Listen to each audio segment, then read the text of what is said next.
Bonjour, Bonjour. Merci de nous recevoir sur le stand Peugeot, il y a beaucoup de demandes. Là c'est la fête pour vous aujourd'hui alors. C'est la grande fiesta même, je dirais.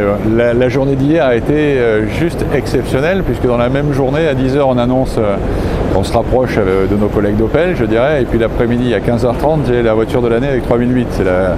C'est même un grand moment historique pour la marque, pour tout vous dire, pour le groupe. C'est une surprise cette victoire du 3008 ? Alors c'est toujours une surprise parce que vous savez, il y a 58 journalistes qui bossent sur cette cotation. Ils ont 25 points chacun et ils doivent distribuer les 25 points autour de 7 finalistes. Donc en fonction des atouts de la voiture et de leur appréciation, vous pouvez avoir des notes qui sont très écartées. Vous pouvez prendre 10 points d'un côté et 1 point de l'autre, voire 0. Et on est arrivé à attraper 319 points. On a mis Giulia, qui est une superbe voiture derrière, à 197 ou 297, 298 points. Et ça s'est fait dans les derniers instants. Et c'est un petit peu, c'est comme à l'Eurovision l'affaire.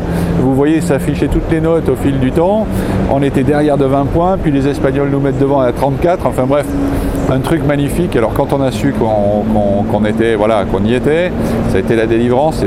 C'était le Stade de France là-bas dedans à Genève. Parlons du rachat d'Opel, sacré challenge. Sacré challenge, mais en même temps, comment vous dire, on sait faire.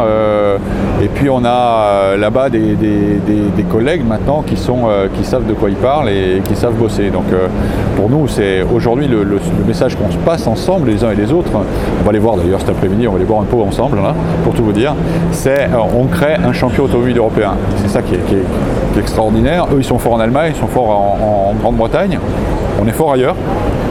Et donc on va se compléter et on va aller au combat ensemble et c'est une grande nouvelle pour l'industrie européenne, bien sûr. Merci beaucoup. De rien.